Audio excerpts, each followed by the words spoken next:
রাত 12:30 বাজে। ছোটো মেয়ের ক্ষুধা লাগছে, ওরে এখন একটা রুটি ভেজে দিই। আজকে ওর ঘুম আসতেছে না, আর এমনি তো শরীরটা বেশি ভালো ছিল না। বলতেছে আম্মু ক্ষুধা লাগছে, আমিও শুয়ে পড়ছিলাম। এখন উঠে কি করব, একটা রুটি ভেজে দিই, রুটি খাবে নাকি।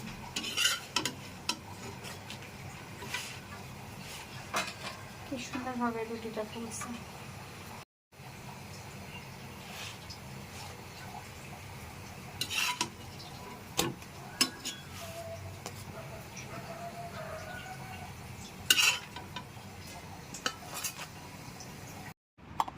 গরম গরম রুটির উপরে ঘি দিয়ে খাবে, এটা তার খুব পছন্দের একটা খাবার। এমনি তো সে ঘিটা খুব পছন্দ করে। ঘি দেখা যায় কি রাখলে পরে না খালি খালিও খেতে থাকে।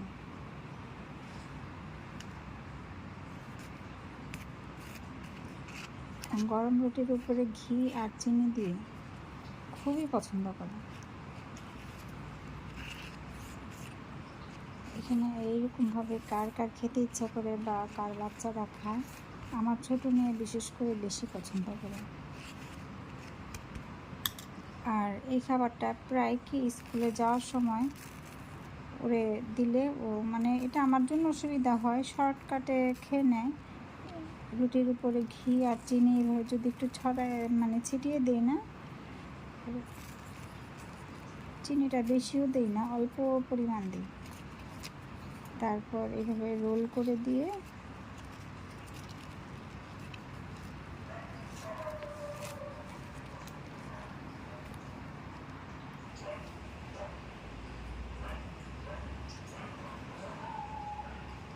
কেমন লাগতেছে?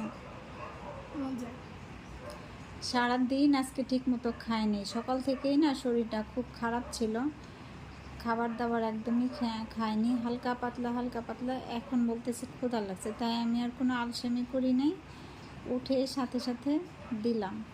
তাহলে আবার শরীরটা দুর্বল হয়ে যাবে। এই যে চোখ টোক সব বসে গেছে।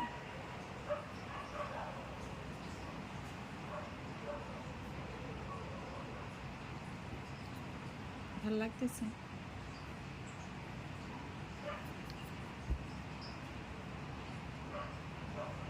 একটাই রুটি ভাজলাম, জানি দুইটা খাবে না, এই জন্য একটাই দিলাম।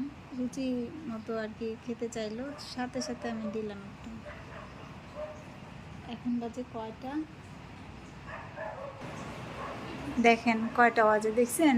1:45 বাজে, রাত 1:45।